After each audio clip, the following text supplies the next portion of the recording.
Thank you all. It is good to be with you, and thank you, June, for the work that you've been doing for justice in America and for this district. You have a tremendous team, and the Southern District of New York is a great district. It has tremendous pride, professionalism, skill, determination, independence, they say, and we appreciate that. It used to make me feel bad since I was a Southern District of Alabama, and they would say the Southern District, but you are the Southern District, and I appreciate that and the leadership that you've done. And I remember visiting Rudy Giuliani here when he was my supervisor. He was associate. In those days, the associate in the early 1980s had the criminal division and the U.S. attorneys. And actually, I'm telling you, Rudy was there when some of the great changes occurred in law enforcement that were different than anything since the founding of the Republic, and it evolved into honesty in sentencing, sentencing guidelines, minimum mandatories, no bail on appeal, pretrial detention. All of those things happened in the mid-'80s, and it changed law enforcement entirely. I want to particularly, June, express my commendation for your efforts on the Peter Gotti case and the kind of cases that have always been made here in this district. That's important work.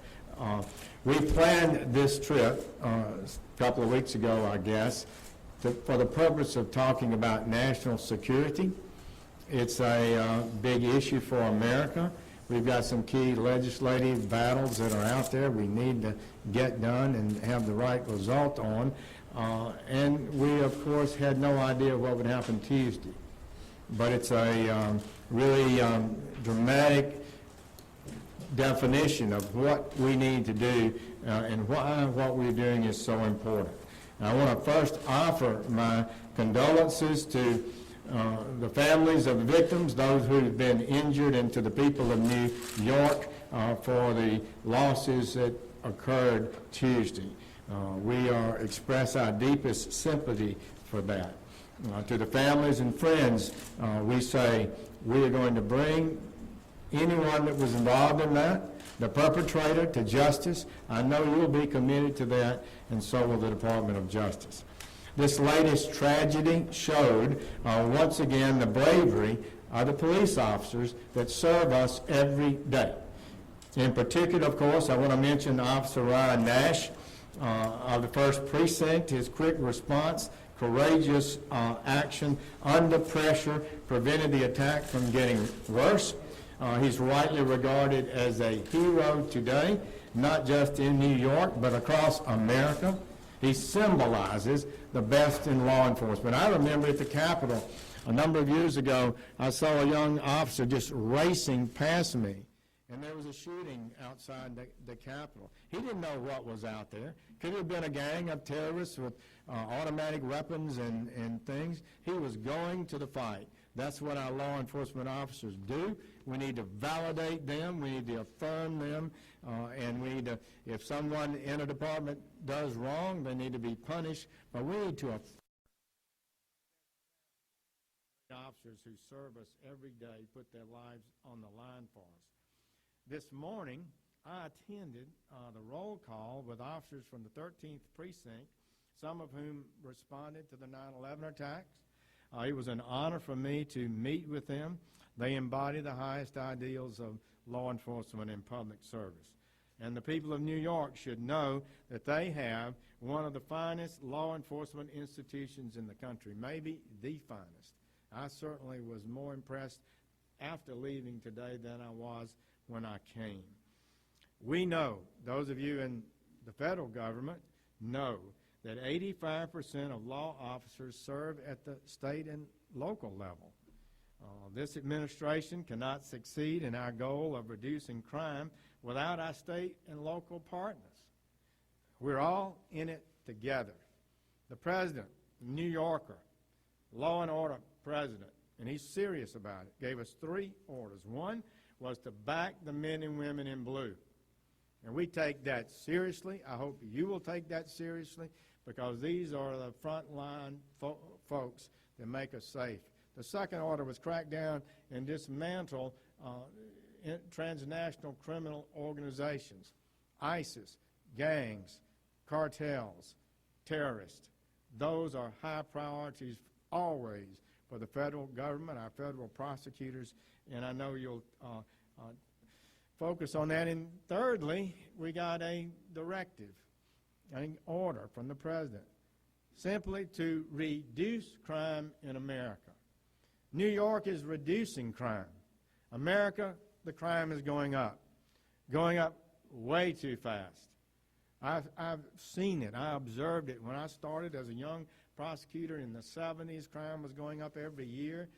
We began to turn the tide in the 80s with the new reforms in criminal justice that I mentioned, and it began to pay fruition in the 90s and into the 2000s. But we've seen some changes nationally. Murder went up in 2015, 12%, according to the FBI data, and homicide was up another 8% in 16. 20% increase nationwide in homicide. The 12% increase was the largest increase in homicide nationally since 1968. So I'm worried about that.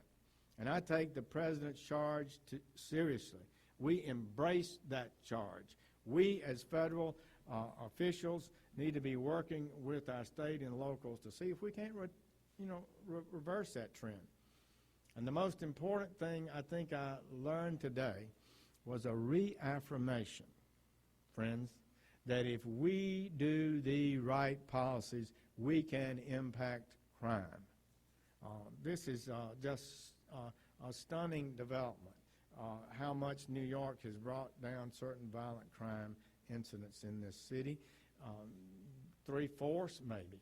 And if we can do that, and they believe we can nationwide, we can begin to see us head in the right directions. So this week's deadly incident, the deadliest attack in New York since 9/11, is another reminder of the dangerous threats we face from radical Islamic terrorism and the kind of threats we're seeing nationwide. New Yorkers know firsthand that terrorists want nothing more than to take away our most basic rights, the right to be safe, the most fundamental right. They aim to diminish our freedom and to constrict our lifestyles. And if it weren't for our troops, our intelligence community, and our law enforcement, the terrorists would be succeeding. Since 9/11, the Department of Justice has made fighting terrorism its top priority. Our goal is not to just catch terrorists, but to prevent them from striking us. That was the entire discussion after 9/11 in the Judiciary Committee and the Armed Services Committee, both of which I was a member. And that's what we talked about, and we do not want to forget that principle. And this fight against terrorism, we have gotten results. We have made progress. People in this room and around the country have made us safer. 3 days a week I meet with the FBI, and we talk about terrorism and threats to our countries. That's the focus of it, in the classified briefing. I got to say that I have been amazed how effective our federal investigative agencies have been in preventing attacks. But if you look at it mathematically, you can see that we can't possibly identify all the attacks in advance and stop them from occurring. Things that happened Tuesday. That's very, very difficult to do. But we have interdicted quite a number and made quite a good success on it. So we've got to be careful to maintain our success and not have anything occur that could undermine that effectiveness. So last month, just would share some cases with you. A federal grand jury convicted Ahmad Rahimi for his role in the September 2016 Chelsea, New York City bombing. To the assistant attorneys who worked on this case, Emil Bove, is he here? Is he good? Andrew DeFilippis and Sean Crowley, and our federal and local law enforcement officers, thank you for your great work in that case. This department is proud of you. Also in October, the Department of Justice unsealed charges against 3 men plotting to carry out an ISIS-inspired terrorist attack in this city. These cases are being prosecuted by attorneys in the Southern District. And just this week, Mustafa al-Ayman, a Libyan national, charged with participating in the 2012 Benghazi attacks. That was a great effort to put that together. He was apprehended overseas and is on his way to America to face justice. Terrorists should know this. This administration will use all lawful tools at our disposal, including prosecution in Article III courts or at Guantanamo Bay. If anyone has any doubt about it, they can ask the more than 500 criminals whom the Department of Justice has convicted of terrorism-related offenses since 9/11. And they can ask the dozens of enemy combatants at Guantanamo. So we're not slowing down. The FBI currently has ongoing terrorism-related investigations in all 50 states. And let me assure you that the President Trump, and we've talked about it, I've talked with him personally about it, has not forgotten 9/11. As a New Yorker, he knew people who lost their lives that day. He has made our national security his top priority. He is exactly right to do so. As he put it, the battle with terrorism is, quote, a battle between good and evil, and he said we need to be smart, vigilant, and tough. So over the next few minutes, I want to take this occasion to discuss some of the priority initiatives necessary if we are to be smart, vigilant, and tough. This is not an exhaustive list, but these are some of the most important things that are before us right now. And this is not a political or ideological matter. It's a public safety, a national security matter. It's about what a great nation must do, should do, has to do to protect itself. First, we need to keep potentially dangerous people from getting into the country. Second, we need access to electronic evidence with court approval.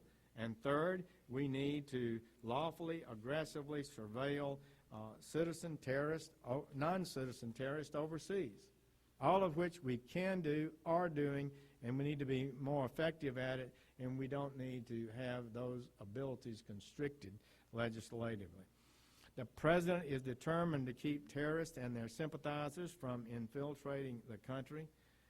Mathematically, just imagine large numbers that come in and fall upon the FBI and other agencies to try to monitor. We've just got to be careful about that. We cannot bring in people who are dangerous.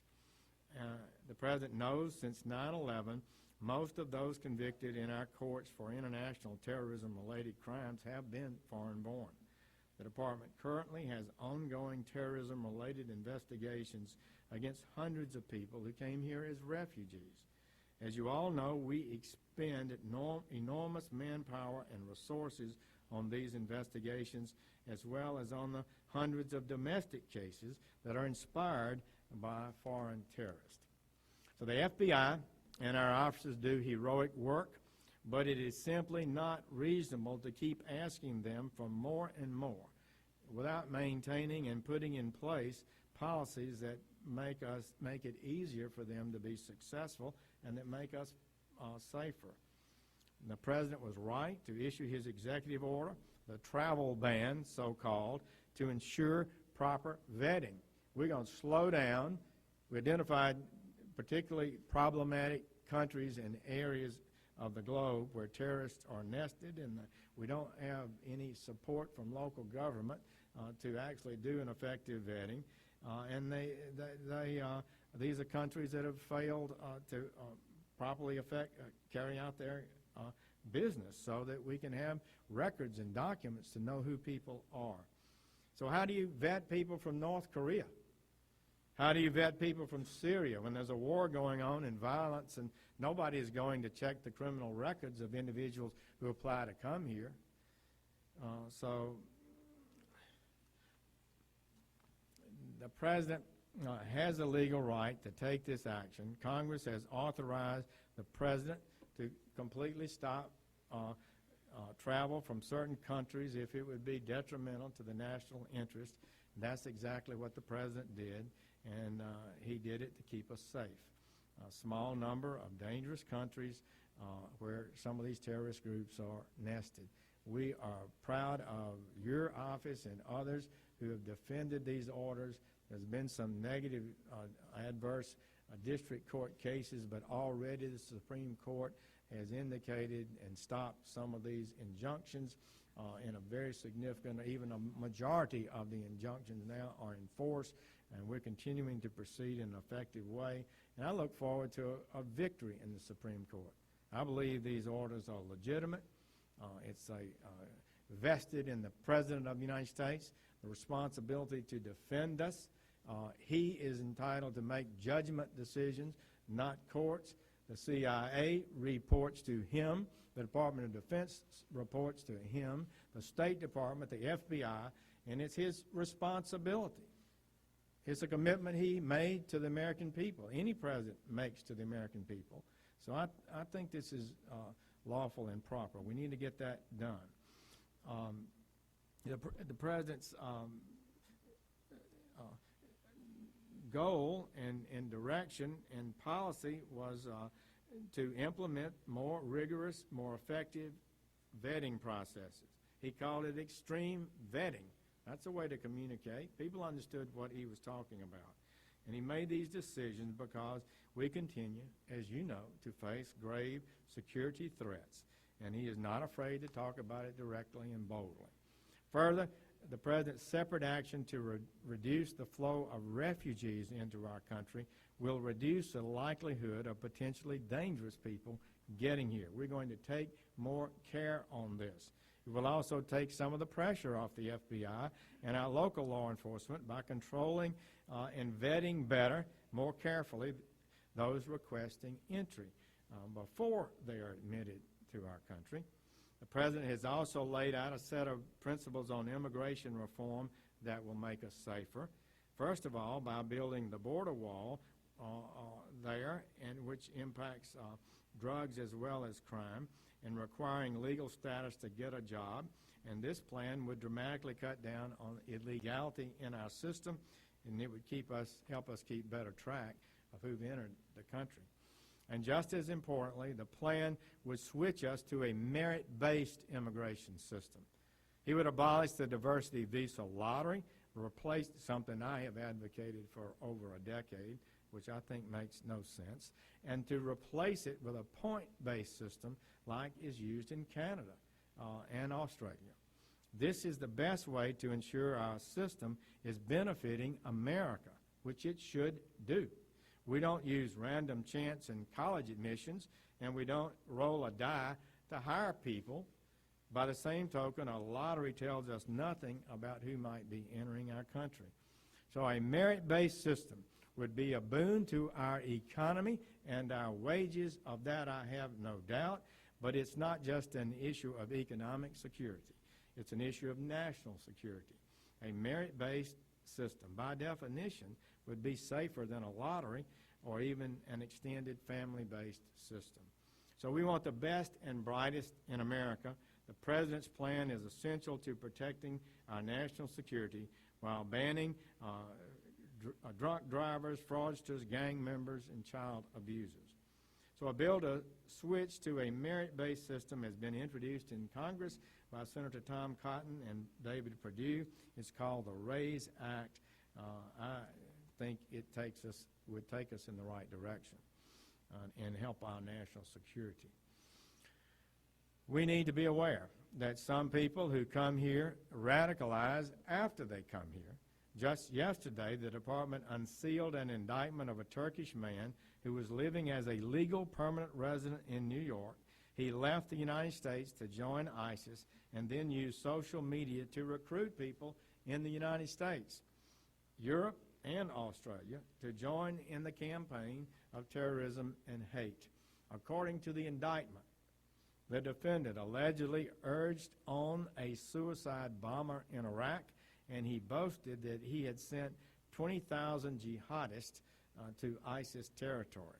Today he's facing a potential life sentence.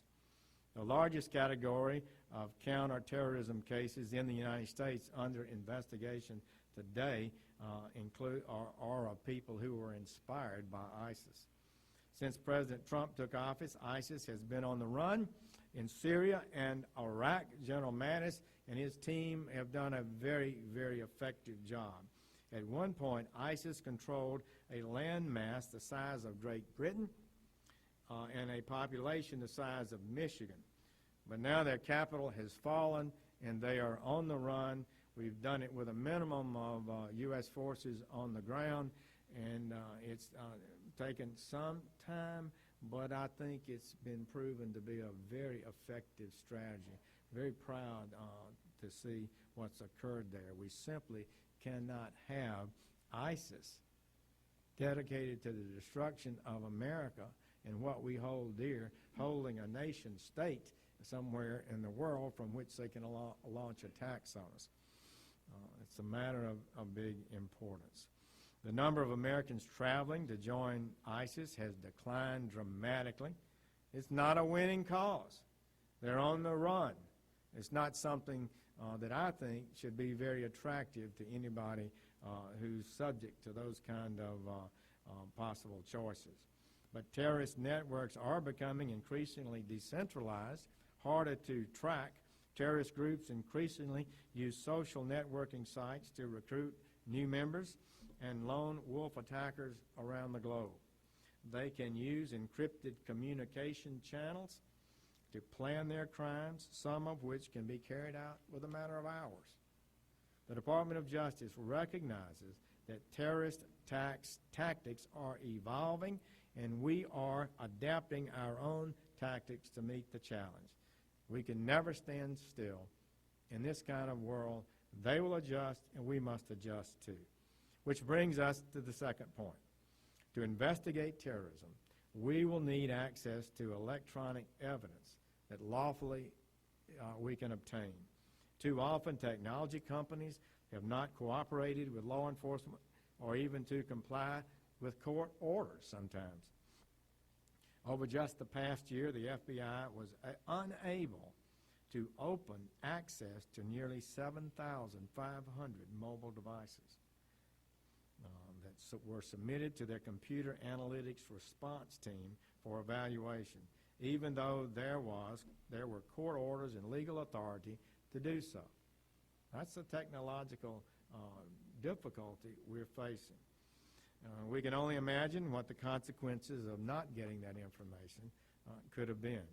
We know, for example, that terrorists who targeted an event in Garland, Texas in 2015 sent more than 100 instant messages to a terrorist overseas just on the morning of the attack. What we don't know, however, is what he said, because those messages are encrypted. This failure to get encrypted information in a timely manner causes law enforcement to waste even more valuable time and resources, and it could have potentially deadly consequences. A third item that our counterterrorism efforts need is a related matter. It's the ability to surveil overseas for intelligence purposes, something we've been doing steadily for decades, I guess, since the ability to surveil ever developed. Our legal ability to do this has never been seriously challenged. The Fourth Amendment does not apply to non-citizens abroad. It's just that simple. But the law that authorizes us to do this, Section 702, that effectuates it, really, of the Foreign Intelligence Surveillance Act, is scheduled to expire in just 59 days. It was put in there with an expiration date to see how it was going and required a reaffirmation. So I'm calling today on Congress to reauthorize Section 702. It is critical to what we do. It is proven effective. In 2009, the FBI stopped Najibullah Zazi, an Afghan national, from executing his plans to bomb the New York City subway system, just a few miles from where we are right now. He made explosive and drove over the George Washington Bridge. But thanks to intelligence lawfully gathered under this law, he was prevented from carrying out the attack. Today, with the international terrorist threat decentralized and increasingly online, it is more important than ever that we have this capability. Frequently, terrorists abroad plotting against this country are in contact with other terrorists in the United States, planning how to conduct their attacks. This is the key to prevention of attacks on our country. We want to stop these terrorist attacks before they occur. So I know that Section 702 has been criticized, but I believe fully, having been involved in the drafting of it, having been involved in the Armed Services Committee where we've discussed it, I believe it's a seriously important matter for the safety of our country. We've got to have our representatives focus on this and get this passed before Christmas occurs. I want to be clear. 702 does not permit the targeting of any American anywhere or even a foreigner who's likely to be in the United States. Served on the Judiciary Committee when this law passed, and I can tell you it was vigorously vetted and scrutinized. We spent hours over every word in it. It passed with nearly 70 votes in the Senate and nearly 300 votes in the House of Representatives. In 2012, Congress reauthorized it with an even larger vote. Both times it was completely bipartisan, and every court that has examined it has found it to be lawful. It is the most closely monitored law in the nation's history. We have judges, we have the IG at the Department of Justice, we have Congress and the President independent evaluations of it, and courts have always upheld it. Terrorists continue to plot against the United States, and there is no sign this threat is going away. The only question is whether we will be prepared and whether we can stop these attacks. At a time when our enemies are experimenting with new tools and tactics, we cannot unilaterally disarm ourselves. We cannot afford to let this law expire.